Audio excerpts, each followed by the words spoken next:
Hi, first of all, thank you for having me. I'm happy to talk a little bit about our Ascent project in Milwaukee. It's a mass timber structure that basically we have utilized the IBC in the United States here and kind of pushed it to what we think is its next logical conclusion as far as how to really design these structures that go a little bit beyond the framework of the code, but yet still meet the intent of the code. It's 19 stories of mass timber on top of 7 stories of post-tension concrete, which is quite common in Milwaukee to have above grade concrete structures for residential for parking. So, but yeah, that's the Ascent. We started it design on it really in 2018, and we're now underway in construction about really 5 or 6 floors of mass timber up. Phenomenal. And you mentioned using the International Building Code, the IBC. So, how much, in terms of exposed timber, what level of exposure were you able to use through engineering smarts? Yeah, I mean, that's a great question. So, unlike some of the prescriptive approaches and even some of the new 2021 versions coming out, what we did is we looked at it more from a pure engineering standpoint and design and where we wanted concealed spaces to be encapsulated, and where we wanted corridors to be encapsulated for a host of other reasons. And we ended up, I think, somewhere close to right around 35-40% encapsulated, but that was just through pure design. There was no target that we were looking to achieve. Yeah, I like it. And pushing to be one of the tallest timber building in the world. Obviously, the lateral stability system is vital to get that height. How's the stability system work? Sure. I mean, so the lateral system for the building is concrete cores. We looked at doing an all timber lateral system above level 7, but through some of our negotiations with the Milwaukee Fire Department and some of the considerations for egress during the temporary conditions, we ended up settling on concrete cores. It gave us some flexibility to have, them constructed prior to most of the timber underway, and give a more of a hardened corridor, an egress point for the fire department, where we could have 2 dry stacks basically constructed as we go up. Then they could charge them with water, during the temporary condition and construction if they ever had, event on site with fire. So that was some of our logic, and in concrete, I would say is very common in Milwaukee. It's pretty much the way most buildings are built. So it was logical for us to just continue that up, get it off the critical path, free up the cranes, and really kind of dual purpose, Mm. speed things up, but also give something back to the fire department. Yeah, gotcha. And were they precast concrete cores, or was it all in situ? They are all in situ, self-climbing form systems, so disconnected really from any of the need to lift the forms manually or with the crane. So just a self-climbing jump form system. Yeah, I like it. And there's going to be some big diaphragm loads coming from the mass timber system back to the core. What do these connections look like? And is there any special considerations were thought about here? Yeah, no, I mean that's a great question. From a structural standpoint, it's really, I would say, one of the most challenging connections that we had to design in this project. Right now, they're more of what you would call seated connections, where we've got shelf angles that go around the core that basically attach to the bottom of the CLT diaphragm. And instead of having big steel ties coming off the corners that strap back, we had a more distributed connection around the core. What it allowed us to do is it gave us also some flexibility in terms of setting elevation, adjustability, for when we're targeting it to be level. And really, I think it was a cleaner system for us, versus maybe some of the more traditional strapping that you might see. But really a shelf angle, almost like what you would see for a metal deck on Mm. a composite steel office tower, where you have like a metal deck angle around the core. Yeah, absolutely. And the connection, I think you touched on it briefly there, just the allowing for movement in that connection, because um, we concrete's going to move and behave a little bit differently to timber. So what was looked at there to make sure it connects as easily as possible and fast, and just so it could be installed fast, I guess. Yeah, no, it's a great question. So a lot of what we've done early on, we actually have designed a lot of tall buildings, like some tall, some super talls, where vertical movements and differential movements over time from creep are really a major portion of how we recommend compensation or vertical correction during construction. A typical 25-story building out of concrete, you would say, is negligible, but this one is quite a challenge. Timber moves a lot more over time, but you also have then the concrete, right, directly Mm. adjacent to it, which doesn't at this height. So the connection itself has flexibility. It's a vertical slot that it's basically an embedded Hilti channel with serrations that allows you to adjust the anchor height. Um, and also the analysis work that we did, we worked to target when we tie into the core, what elevation we target level, and we put the adjustment in the columns with our recommended shimming. So that's something where if all gets built at the sequence and all the movements go as we predicted, we give here are the shims that should go in under each column. Here's an eighth, here's a 16th over here, here's maybe nothing. And then of course the reality comes in, they start building it and things move a little differently, Of and course. and then we adjust the shimming basically. So the connection has some flexibility in terms of adjustment, but most of the let's just say infield adjustment comes through shimming. Mm. And so one of the most important interfaces is with the core and the lateral stability system. Another I'd imagine is the first level, so with the transfer deck. Um, how was that, and was there any special thought around and designing that, and just so to get things moving as quickly as possible? Yeah, it's a very good topic as well. For a while we were trying to get project budgets to align, and there's the fighting argument of what's a good column grid for timber versus what's a good column grid for concrete parking. And in the end, we knew that we just needed to have a transfer. So we're actually transferring out, I would say maybe 25% of the timber column locations over the 19 stories on PT transfer beams at the Mm. uppermost level of parking. Yeah, I'd never transferred columns on this scale before over 19 stories, but the reality is they are a third of the weight, really because of the fact that timber is so light. So it actually makes it quite feasible. We have about 5 foot of depth to work with. So the transfer beams are about 5 feet deep. They're post tensioned. So we are stage stressing them. We're stressing we stressed about 50% of the tendons initially, and then we are waiting till we get up to about half the height, where we get a lot of the gypcrete and self superimposed weights in to counterbalance the post tensioning, and then we pull it the second half. Mm. So that kind of minimizes the amount of movements we do through stressing. Fantastic.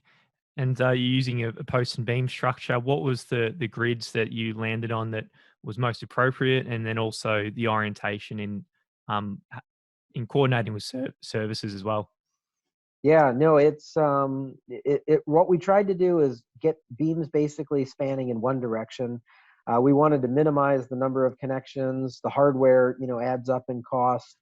And the CLT panels themselves, we knew we could get an efficient layout to take full advantage of the manufactured lengths of about 40 to 42 feet, and maximize that 5-ply panel span efficiency. So the distance between the beams is only a 20 foot at its worst case location. It's really slightly under, and that's so we could really take advantage of fully utilizing the efficiency of the 5-ply panels that we're using on the job to keep the fiber down. And then the beams span, I think, in the worst case condition, about 25 to 28 feet. So we have a pretty efficient beam blocking for the glue lam beams that support the CLT. I'd imagine it's a pretty sizable glue lam columns toward the bottom. Is it? What size are we talking about? Yeah, some of them get to, right a little bit over 3 feet, so I get up to about 40, 42 inches. It's mostly where we get along the perimeter where they become a little rectangular. On average, the bigger ones on the bottom are roughly around that 3-foot dimension. Really maxing out, actually the wood's all from Austria, so maxing out the European spruce, the GL32 grade that we have in the columns. Yeah. And does it, I'm taking a stab in the dark here, but towards the bottom where you got higher loads, does the gravity loads govern more so than the fire case, given the loads, and then the fire is actually redundant, or does the fire actually still govern when we get so tall in these buildings? Yeah, it really is governed by the gravity case. The way that we handled the column design is a bit unique. So when we did the 3-hour column fire tests, we were basically just proving that the char rate from 2 hours to 3 hours, can conservatively be extrapolated using the provisions that we have in our codes that really go up to 2 hours. And we consider that on the columns actually as sacrificial. So we treat it a little bit differently than on the beams, where you can actually take an amplified rating, based on the extreme event. We did look at the amplified rating for the columns, but we're considering the char a bit more sacrificial in the design for Ascent. And mostly that was due to timing of when we got our testing results versus when we had to procure wood. Yeah. And I think you mentioned twice that having the Milwaukee Fire Department as part of that. So were they part of the discussions early and bringing them along for the whole journey? What was that like, and what was that process all about? Yeah, the best way to describe it, it was a wonderful collaboration. Mm. From day one, we engaged with the fire chief and their fire department in Milwaukee. They were very proactive. For even my own edification, to understanding what their actual concerns are was even very different than some of the preconceived notions. Considerations more for smoke, considerations more for temporary conditions. What's the heat actually like compared to a fire in a more conventional reinforced concrete or steel structure? And really trying to identify almost a design criteria approach to addressing these concerns. We had the luxury of doing with them since early in the schematic process. So they were integral, I would say, in Milwaukee. That was the big differentiator, is that we had a great partner and we were able to bring them along step by step, multiple times. It's not just one meeting, half a dozen meetings with the fire department throughout the design process. So it was a great collaboration. Yeah, it sounds like it. And so what were the lessons learned on the project? So you've installed the transfer deck, now you're 5 levels into it. What's the lessons learned, and also the change in speed now they've gotten going at level 5? Has that increased, and in the efficiencies right now? Yeah, I mean, the lessons learned to me are really around the industry, like that really doesn't exist yet for the actual delivery of these projects. First of all of our timber is being procured through Europe, mostly because of supply chain issues and control of the timber supply chain, and the quality control that you can achieve through the manufactured process already established in Europe. In the U.S., we're way behind the rest of the world, Europe, Australia, as far as this supply chain. That's one thing that I think to recognize. The other is really, here with a project of this magnitude, but also doing it in North America, having a very strong partnership with your contractor is critical. Like Mm. we are on site every day, which is very unusual for structural engineers. We're doing the special inspections on the job for IBC, but we're also engaging with them regularly to help solve their problems. It's something that is, not as common. You don't get involved too much, but it's required for this type of work. One, that's a little new, but for the trades and the unions on site. But two, really, is that this industry is it's very different. It's a heavily manufactured product that doesn't really have too much adjustability in the field. Mm. So the tolerances are tighter. The solutions are much more customized, in order to solve challenges when things are slightly off dimensionally, or where you need to make a field fix on the fly. Um, yeah, I would say that the lesson learned is that you can't treat this like a standard structure. You need to have, very, very good interaction with the contractor during construction, really to be their advocate and help them get through the process. And what was the process like from the building information modeling, getting to a level of detail from what the structural engineers model, and through to the fabricator? What was that interface like? And Mhm. coordinating that so it's just hit print for the drawings to go. Yeah, it's a great question. I think that's where this industry really needs to evolve a bit more. Yeah, The delivery process is similar to steel, yet you don't have the same parties at the table. Some examples are steel buildings have delegated design for connections. So the fabricator has their own engineer to kind of solve and coordinate, the finicky connection, bolt clashes. The challenge you have on timber is you have one structural engineer, that really owns the design of everything, including the connections. And understanding that interface and creates a challenge for on the fabrication modeling side. So I think where you're going to see this industry go is push a little heavier either on the structural engineer to get more into the actual fabrication modeling moving forward, or you're going to see some hybrid approaches that look at design build. I think just to really kind of take a step back and get it back down to a more streamlined delivery process. It's a little different, right? Because yeah. there's no fabricator's engineer for any of the connections because you have to own the connections due to their fire ratings. Yeah, I do feel like that it is a bit of a grey area for a lot of projects out there, and Hmm. so which makes it interesting. You mentioned how you design for big panels and very efficient grids for timber. So it's a brilliant DFMA design. What sort of productivity are you hoping to or have you achieved, and are you hoping to achieve as you move into the higher and higher levels and you get the economies of scale? Yeah, we're targeting about a floor a week. It's a good size floor plate, right around 20,000 square feet. And really, I think given the cycle time of the decking and columns, the week makes a lot of sense. You could probably push it a little faster, but the benefit as far as getting it encapsulated with the exterior wall and the enclosure, you would just start probably going a little faster than needed. So right now we're targeting about a floor a week. Yeah, love it. And you doing additional prefabrication off site, so for the facade system or anything on site, attaching plasterboard, or is that happening on site? Parts of it are, yeah, modular construction for the window wall system that goes on the tower. Some of it's stick built on the lower floors.